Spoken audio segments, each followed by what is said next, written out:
ঠাকুর শ্রীরামকৃষ্ণ দক্ষিণেশ্বর মন্দিরে বৈকালবেলা নিজের ঘরে পশ্চিমের বারান্দায় কথা কহিতেছেন, সঙ্গে বাবুরাম, মাস্টার, রামদয়াল প্রভৃতি।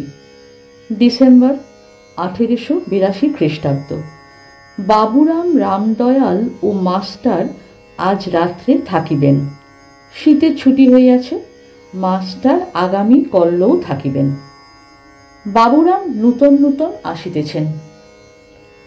শ্রীরামকৃষ্ণ ভক্তদের প্রতি: ঈশ্বর সব করছেন এই জ্ঞান হলে তো জীবন মুক্ত।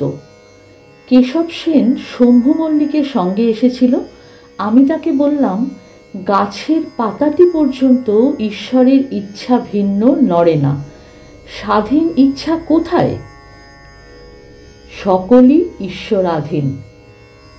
ন্যাংটা অত বড় জ্ঞানী গো, সেই জলে ডুবতে গেছিল। এখানে 11 মাস ছিল, পেটের ব্যারাম হলো, রোগের যন্ত্রণায় অস্থির হয়ে গঙ্গাতে ডুবতে গেছিল। ঘাটের কাছে অনেকটা চড়া, যত যায় হাঁটু জলের চেয়ে আর বেশি হয় না। তখন আবার বুঝে ফিরে এলো। আমার একবার খুব বাতিক বৃদ্ধি হয়েছিল, তাই গলায় ছুরি দিতে গেছিলাম। তাই বলি, মা, আমি যন্ত্র তুমি যন্ত্রী, আমি রথ তুমি রথী, যেমন চালাও তেমনি চলি, যেমন করাও তেমনি করি। ঠাকুরের ঘরের মধ্যে গান হইতেছে, ভক্তেরা গান গাহিতেছেন।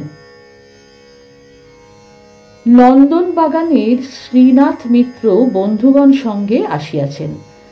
ঠাকুর তাহাকে দেখিয়া বলিতেছেন, এই যে এর চক্ষু দিয়া ভিতরটা সব দেখা যাচ্ছে, সার্সির দরজার ভিতর দিয়ে যেমন ঘরের ভিতরকার জিনিস সব দেখা যায়। শ্রীনাথ, যজ্ঞনাথ এরা নন্দন বাগানের ব্রাহ্ম পরিবারভুক্ত। ইহাদের বাটিতে প্রতি বৎসর ব্রাহ্ম সমাজের উৎসব হইত। উৎসব দর্শন করিতে ঠাকুর পরে গিয়াছিলেন। সন্ধ্যার পর ঠাকুর বাড়িতে আরতি হইতে লাগিল। ঘরে ছোট খাটটিতে বসিয়া ঠাকুর ঈশ্বর চিন্তা করিতেছেন। ক্রমে ভাবাবিষ্ট হইলেন।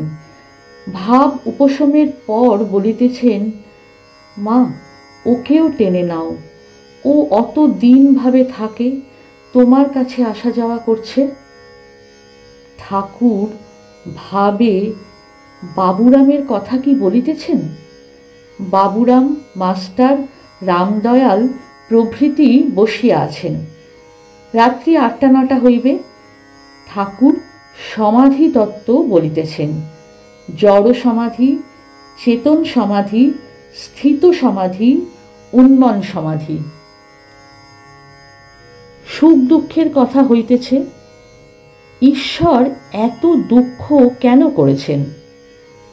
মাস্টার: বিদ্যাসাগর অভিমান করে বলেন, ঈশ্বরকে ডাকবার আর কি দরকার? দেখো, চেঙ্গিস খা যখন লুটপাট আরম্ভ করলে, তখন অনেক লোককে বন্দি করলে। ক্রমে প্রায় 1 লক্ষ বন্দি জমে গেল। তখন সেনাপতিরা এসে বললে, মহাশয়, এদের খাওয়াবে কে? সঙ্গে এদের রাখলে আমাদের বিপদ, কি করা যায়? ছেড়ে দিলেও বিপদ। তখন চেঙ্গিস খা বললেন, তাহলে কি করা যায়? ওদের সব বধ করো। তাই কচাকচ করে কাটবার হুকুম হয়ে গেল।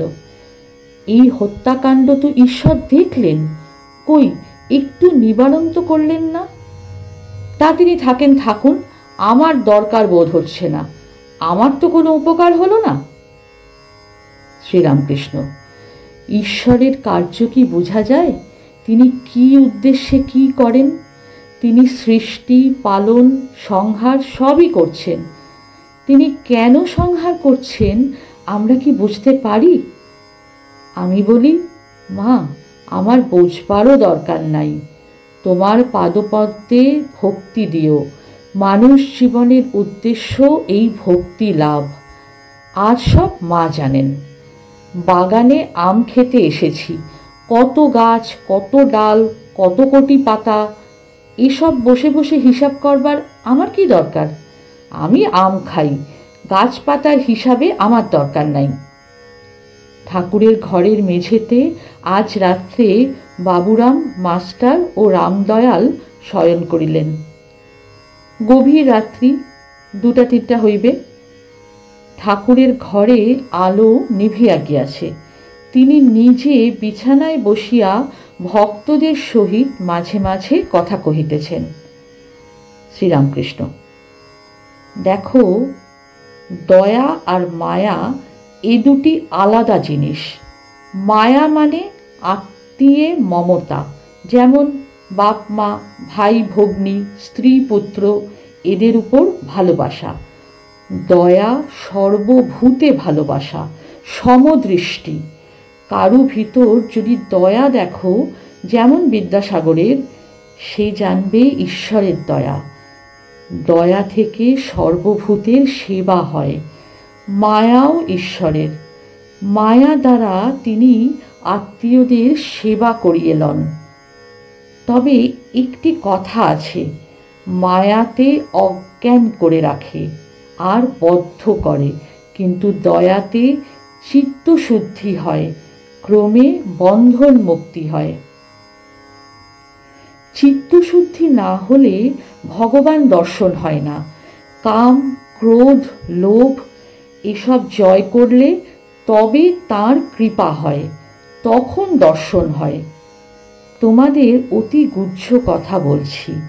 কাম জয় করবার জন্য আমি অনেক কাণ্ড করেছিলাম, এমনকি আনন্দ আসনের চারিদিকে জয় কালী জয় কালী বলে অনেকবার প্রদক্ষিণ করেছিলাম। আমার 10-11 বছর বয়সে যখন ওদেশে ছিলুম, সেই সময়ে ওই অবস্থাটি হয়েছিল। মাঠ দিয়ে যেতে যেতে যা দর্শন করলাম তাতে বিহ্বল হয়েছিলাম।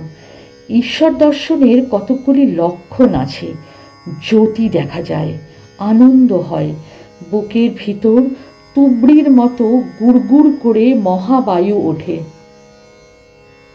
পরদিন বাবুরাম, রামদয়াল বাড়ি ফিরিয়া গেলেন।